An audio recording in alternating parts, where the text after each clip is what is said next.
Hello सभी social media family को मेरा प्रणाम और छोटों को ढेर सारा प्यार। आज मैं परवरिश पे एक आपको अपना अनुभव सुनाती हूँ, जो कि मैंने कहानी तो सुना, लेकिन मेरी आदत है कि कोई भी चीज़ें पढ़ती हूँ उसके बाद उसको मैं फील करती हूँ अपनी ज़िंदगी में, औरों की ज़िंदगी में। तो मैंने एक कहानी पढ़ा था कि एक अंधे थे, रास्ते में बेचारे बैठे थे। पुराने समय की बात है, राजा की सवारी आ रही थी। तो जो राजा के रथ के साथ चलते थे उनको बोला सेनापति ने कि वो जो सामने बुढ़े बैठे हैं उनको हटा दो। तो जो साथ में पैदल चल रहा था सैनिक, वो जाके बोलता है, बुढ़े रास्ते से हट, राजा की सवारी आ रही है। वो बुढ़ा जो बैठे थे वो बोलते, हट कंगले, नहीं उठूंगा। वो चले गए। फिर राजा के जो सेनापति आए, उन्होंने बोला कि बुढ़े बाबा हट जाइए, राजा की सवारी आ रही है। तो बोला, हट नौकर, मैं नहीं हटूंगा, मैं किसी से नहीं डरता हूँ। राजा के मंत्री आए, बोले बाबा जी हट जाइए, मैं राजा की सवारी आ रही है। तो बोले मंत्री जी मैं नहीं हटूंगा।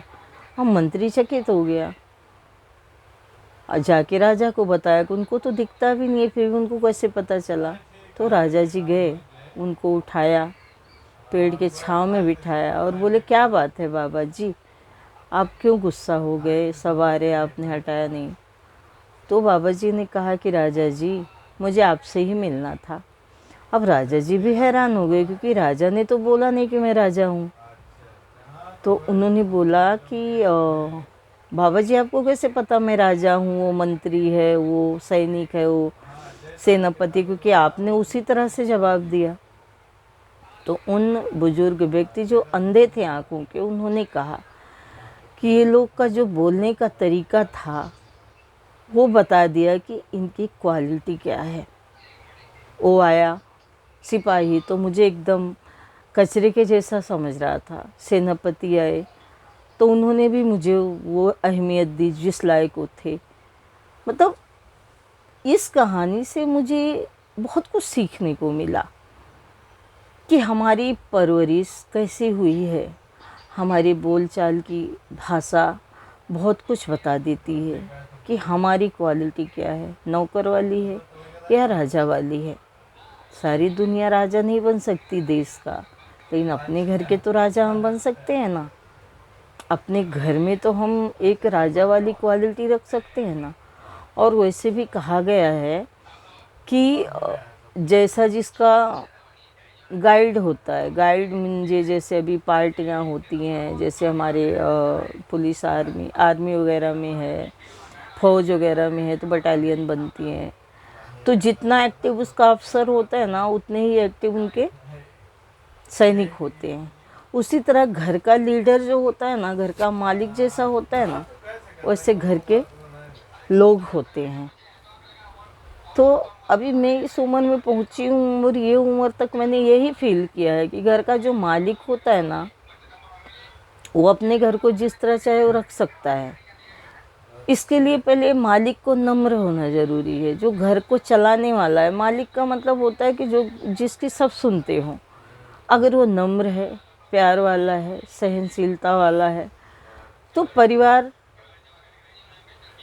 कितने भी अवगुण करेगा, फिर भी वो कुछ न कुछ अपने बड़े की कदर करते हुए वो शालीनता, वो सुंदर विचार, वो मीठी बोली रखेगा ही। जैसे अभी मैंने पढ़ा था, सच्ची घटना है, 60-65 लोगों को परिवार रहता है चेन्नई में, और मारवाड़ी फैमिली है। तो वो उनके घर में 3 पीढ़ी से सब एक साथ रहते, 65 लोग रहते। तो बोलते उनके घर में एक बहू आई, बहुत पढ़ी लिखी और ब्रिलियंट। तो उसको बिल्कुल नहीं पसंद था कि जैसे सर पे पल्लू रखना, सुबह 5 बजे उठना। सब ने समझा समझा के कि यहाँ का रूल है 8 बजे नाश्ता कर लो, 5 बजे उठ जाओ। वो हम किसी की नहीं सुनती थी। और उस घर में उन घर के एक बुजुर्ग हैं जो सबसे बुजुर्ग थे, बाबा जी, जो वो अकेले जिंदा थे अपनी पीढ़ी के। सब उन तक बातें पहुंचाई कि ऐसे ऐसे है, और बहू महीने भर हो गया किसी की नहीं सुनती है। वो 8 बजे 9 बजे सो के उठेगी, छोटे कपड़े पहनेगी और मनमानी करती है। नहीं बच्ची, आजकल की जनरेशन है, आजकल की ही बात है। बुजुर्ग कुछ नहीं बोले, बोले ठीक है। कल 8 बजे उठती है ना? बोले हाँ। तो दूसरे दिन बुजुर्ग 8 बजे चाय का कप लेके दरवाजे पे खड़े थे। बोले चाय दो और सब जाओ। अब जो उस बच्चे ने दरवाज़ा खोला और अंकल को देखा, दादाजी को चाय लिए, तो शर्मा गई। उसने पैर छुआ और बोली दादाजी आप चाय लेके क्यों आए, मैं खुद ले लेती। बुजुर्ग ने कहा नहीं बेटा, अभी आप पढ़े लिखे हो, आजकल की जनरेशन के हो, तो मुझे तुम्हारे हिसाब से चलना पड़ेगा। वो बहू इतना शर्माई कि 2 दिन 3 दिन जब वो 8 बजे दरवाज़ा खोले या अंकल खुद 8 बजे ठोक दे दादाजी, तो वो चाय ले और पैर छुए। अब तीसरे दिन दादाजी 5 बजे ही चाय लेके खड़े हो गए, धीरे से दरवाज़ा ठोका। तो कपड़े संभालती हुई आई और बोली दादाजी मैं आज 5 बजे ही उठने वाली थी, कि मैं आज 5 बजे उठूँगी और दादाजी को सरप्राइज़ दूंगी कि मैं 5 बजे उठ गई। तो दादाजी ने कहा क्यों, तुम्हारे मन में ऐसा विचार क्यों आया? बोली दादाजी आज तक सब मुझे डांटते थे, टोकते थे, प्यार से कभी कोई मेरे पास आया ही नहीं, मुझे समझा ही नहीं।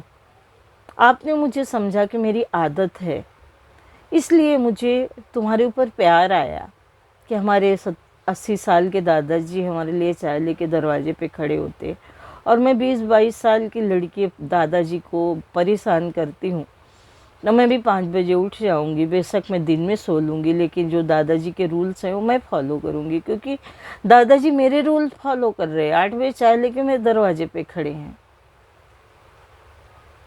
झुकने वाला मिल जाता है, झुकाने वाला चाहिए। एटीट्यूड अहम घर में वो एकता नहीं ला पाता है। कभी कभी हम माँ बाप होके भी वो एटीट्यूड अपने बच्चों के साथ दिखाते हैं, जो आज के बदलती जनरेशन है, जो वो मानने को तैयार नहीं है। जैसे हमारी जनरेशन ने माना, अपने बड़ों की ज़बरदस्ती माना, नहीं मन करता था तो भी माना, और उनको उनकी औकात में रखा, जैसे औकात चाहते थे हमारे बुजुर्ग। लेकिन आज के बच्चे वो मानने को तैयार नहीं है। उनको मनाने आना चाहिए। उनके आगे पहले झुको, फिर ही आप उनको झुका सकते हो। अब जैसे मेरे ही घर में एक दिन ऐसे कुछ बात हुई। बात क्या हुई, छोटी सी घटना है कि कोई आ गया और बच्चों को बुरा लगा कि हम लोग आते तो कोई भी आ जाता, वो थोड़ा रूड हुए, तो मैंने उनको कुछ नहीं बोला। मैं बोली मेरे ही संस्कार में गलती है बेटा, मैंने ही कहीं गलती की है परवरिश में, इसलिए आप लोग को ऐसे बुरा लगा, क्योंकि अतिथि देवो भव, अतिथि तो भगवान का रूप होता है। लेकिन आप लोगों ने जिस तरह से आज व्यवहार किया, बेशक उनके सामने नहीं किया, पीठ पीछे ही किया, लेकिन अगर आज आप पीठ पीछे आपको बुरा लग रहा है, तो कल को आप सामने भी उनको बेइज्जत कर सकते हो। तो तुम्हारी गलती नहीं है, गलती मेरी है, मेरे व्यवहार की है, मेरे संस्कार की है। मैंने वो सब गलती, बच्चों की गलती अपने ऊपर ले ली, और बच्चे कीन मानो शर्मिंदा हुए, मुझसे माफ़ी मांगी, और आगे के लिए उन्होंने ऐसा ना करने की कसम खाई।